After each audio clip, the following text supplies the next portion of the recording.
Recorded on April 3rd, 2014. This is Steve Woolridge talking to quote-unquote Dr. Jeff Lefkovitz about his wellness program, etc. on YouTube.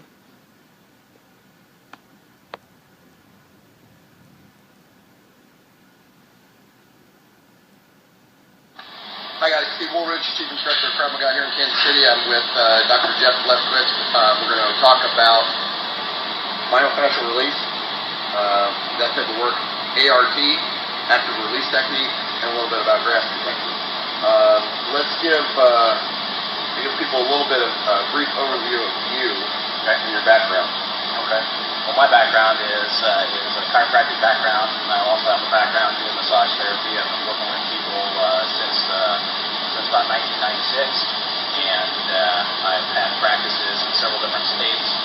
Back here in Kansas City, working with Dr. Doug Anderson out of his office, and a lot of the stuff that I do, the things that I kind of focus on, is just human biomechanics.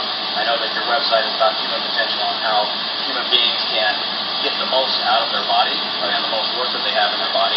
I am kind of like an aid to that. So I'm looking at how to balance the body out to make sure that the muscles and the bones are all working correctly, the nervous system is functioning as best as it possibly can function so that it can enhance that human potential.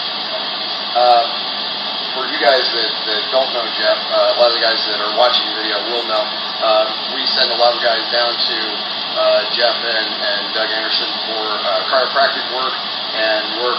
If we beat people up in here, guys get beat up from training.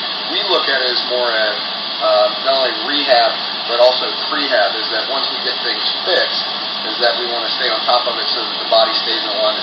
We love to train, and if you like to train, nothing sucks more than being injured, and that you can't train, you can try and work around stuff, it's always limited, and then you always look at the potential of, if you do things like that, you can create more injuries just by doing those things. But let's give everybody just if you can, just a little bit of background on ART, just a layman's description of what we're trying to do. Okay. Well, you've mentioned ART. You've also mentioned a little bit of Grasp and myofascial release kind of techniques. Most of these techniques are very similar to several different massage techniques that have been around forever. And it's just types of muscle work. ART stands for active release technique, and essentially what that is that's doing a deep tissue type of massage through an active range of motion with the patient. The benefit of ART versus some of the other more traditional massage techniques is just the actual speed at getting people better. It's just very, very effective. Further, there's also Graston, which is actually using a type of tool to do some releases or myofascial releases. That has been around forever. In China, they call it gua sha, where they're using jade stones to do the releases. There's been documentation as far back as early kind of cave people where they're actually using bones to try to get some kind of myofascial relief by using different types of tools. And all of these tools basically enhance or make it much easier or quicker to get to the end result as far as releasing the muscle, releasing the adhesion, increasing the blood supply to the area affected. Right. The way I describe a lot of this to people is if they've ever been to a chiropractor or had a chiropractic adjustment, a lot of times people can have problems if the adjustment, what we call a hard adjustment, is a good, strong adjustment, but there's no active release done beforehand, or after, or after to release the muscle. And what can happen is that if the joint is out, and I'm going to go layman's term on this for me, but if the joint is out of place, all the muscles are going to be tight in that area, trying to either hold it so the joint doesn't damage itself more, correct, yeah, or hold it that it's just being stretched to the limit. So if we get a hard adjustment and it goes back, a lot of times because the muscle needs to be re-educated and it needs to relax again, is that it can pop right back again, and we have repeated, we need to go back repeated times to have the adjustment stick. Yeah, and a perfectly good analogy that I actually got in massage school was chiropractic is fantastic in the sense that, you know, if you have a bent tent pole, you can always grab and straighten that tent pole, but if you don't loosen the strings too, one of those strings could pull that tent pole back over the side. And so the combination of the two, of working with the joints, working with the bones to get good alignment and get good mobility through the joints is fantastic with some muscle work. You just kind of get more of a holistic approach. So biomechanically, it's more sound in how it works with each individual. And say too that it helps to, we're trying to re-educate the muscles that they know how they're supposed to move again, how they're supposed to move correctly again. Absolutely. You know, one of the biggest phenomena about having bones out of place is that around each one of your joints is several nerves called proprioceptors. And these nerves are sensory nerves that basically tell your body where it is in time and space and how to react based on where it is in time and space. When you have a bone or a joint that's out of place, you're going to have several reactions. One of the reactions is that those proprioceptors are going to be sending an aberrant or a wrong signal back up to the brain, and so the body's going to try to work around it in a way that it's not designed to function. Right? So we're looking to restore the function by getting the joint to move properly again, and by desensitizing those proprioceptors, and then by using the muscle work to reduce some of the inflammation, some of the tightness around that joint, so that that adjustment essentially holds. That's a term that they use in chiropractic, so that the adjustment does holds in. Okay, good. The big thing for me, what we've started for a number of years now, I would say not started, but it's been probably 5 years or so of using those, is also guys using the foam roller in different variations of that PVC pipe or just regular foam to do a lot of myofascial work, release, rolling, and that does a lot of the same things, but not as deep, and it's not as focused and directed as what you can do with using the body, using your thumbs, using maybe an elbow, and targeting the specific area. That's right, and a lot of it is very, very much targeting a specific area, finding out what muscles are involved, what bones are involved, what structures are involved, and that really comes down to the doctor's ability to do all of the testing that's necessary to find out exactly what is not working correctly, so that we can figure out what to work correctly. And I would liken the foam roller to similar to like a deep tissue massage, which is very, very beneficial, and it's very good for release. Again, the active release is like a deep tissue massage, where you're actually using a little bit of range of motion, so it can be a little bit quicker as far as the result that the person gets, the end result. Right. Okay, good. A lot of guys, we talk about specific injuries, so you can see, I want to give you guys just a little visual of what Jeff does on there. A lot of guys from lifting, I know we get this all the time from fighting, constantly contracting the muscles. Guys are lifting, grabbing things. In a lot of sports, you have repetitive motion doing this type of thing. We get problems in the joint. A lot of times through the elbow. I know we do a lot of fight training. We get to the point where we couldn't do a pull-up because everything is pulling in here. Can you show just a little bit, maybe on me, on the camera, what we do for active release if we have problems in the joint? Yeah, well, there's several different things for active release. We can see several different things for active release again. So again, we're looking at maybe an area right out here where we're having a little bit of tension.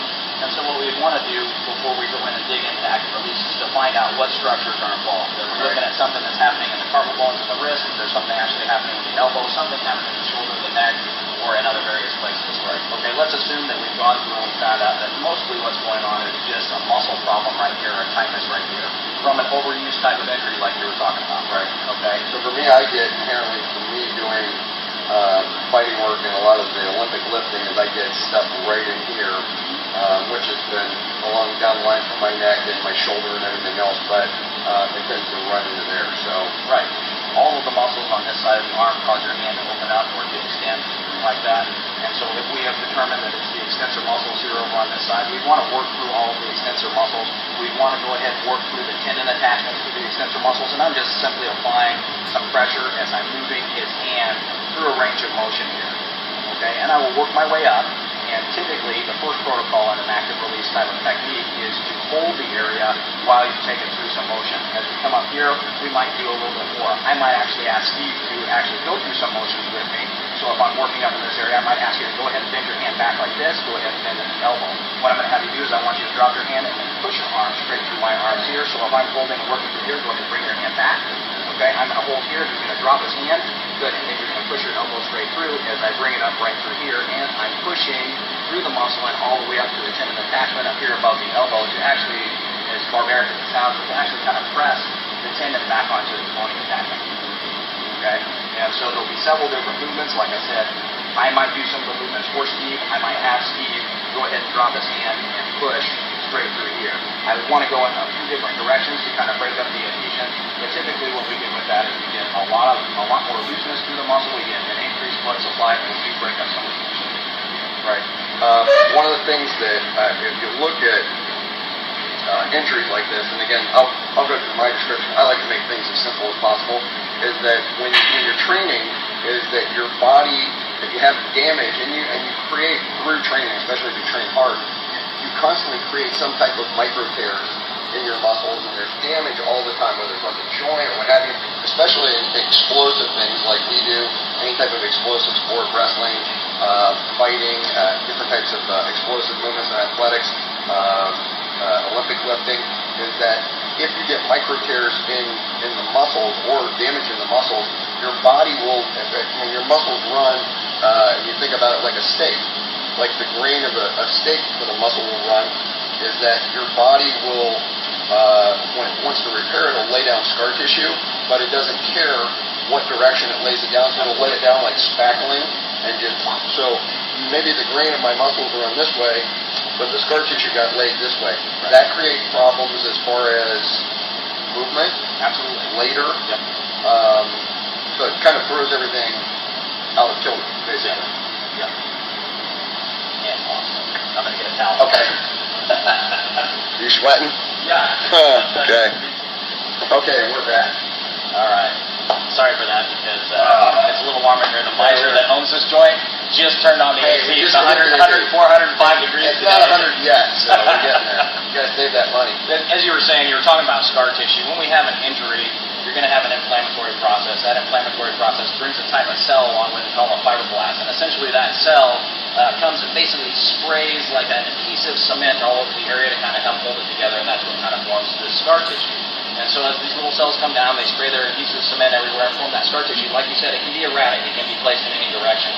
When that happens, as we're putting a load through the muscle or as we're going through a certain movement, the attachment of the muscle is normally running in this direction, so the muscle is supposed to do this. But if we have scar tissue that's pulling through here, now we have something that's pulling in a different direction. And what that can lead to is almost like a vicious cycle where the movement itself now is causing more scar tissue because the body is not moving. Yeah, normal movement is causing more scar tissue because the body is not moving, or that particular muscle is not moving in the plane that it's designed to move in.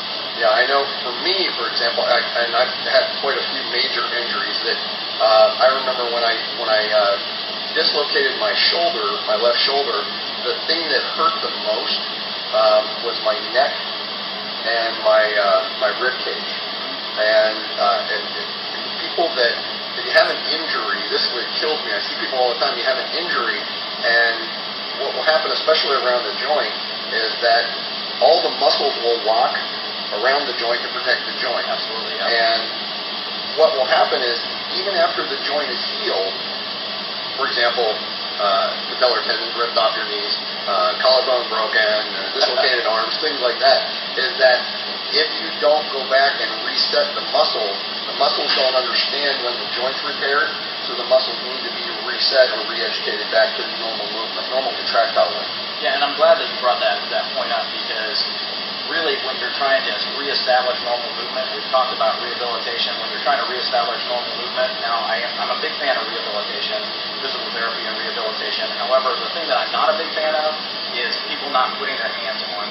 Okay, when you have that kind of an issue. Now, right, it's good to give exercises, and it's good to get stretches when you're trying to rehabilitate an injury, and all of that stuff works, but we have to get in there, we have to work through the muscles with our hands. So as a practitioner, we have to get in there and work those muscles out, work those scar tissues out, work those adhesions out, so that movement can be reestablished quickly. When we have good range of motion, we have good movement through the exercise. So if we're going to ask somebody to do an exercise and we have crummy range of motion, the exercise is going to be crummy. Right. Okay, so we have to reestablish good range of motion. In order to do that, you've got to get your hands in there and work with somebody. Well, rather than just you're watching me and I do this with my leg and people go, well, visually that looks fine. Yeah. The movement pattern that you can feel as we do different things and checking different areas tendons and ligaments in the muscle is that you can feel how it's moving and whether it's tracking properly. Right.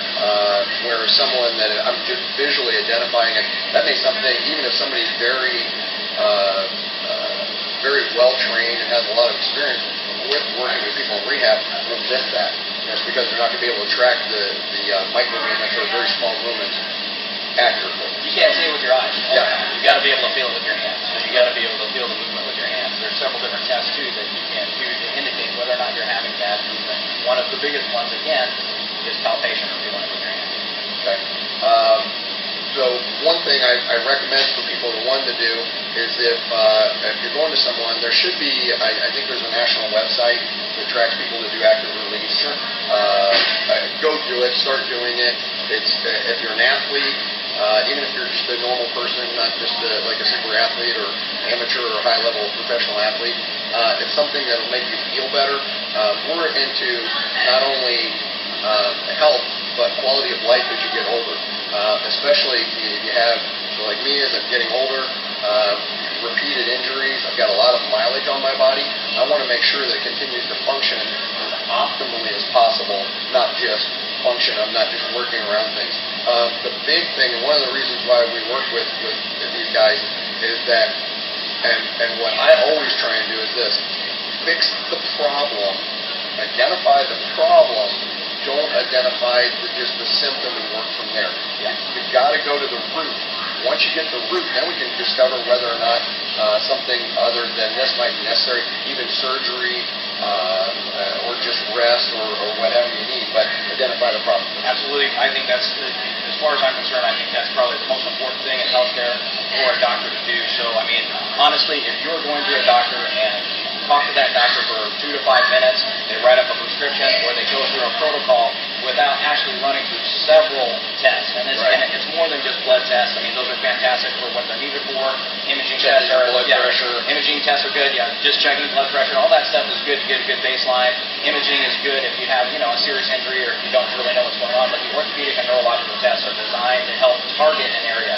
A doctor should take their time to take you through certain movements, to address certain areas of dysfunction, to find out what the root of the problem is. I can't tell you how many times I've worked with people with knee injuries where the problem's actually coming from their hips. Right. And it's a rotational thing that's in their hips. It has nothing to do with their knee, but their only complaint is in the knee, or vice versa, coming back up. I can't tell you how many people I've worked with that have back injuries that is simply just an arch problem in their feet. Right. And if I would just address the symptom of, I've got a sore back, I would miss it. That person would be very frustrated. They might end up going down a different path where, let's say, they start getting muscle relaxants or pain pills or some kind of anti-inflammatory.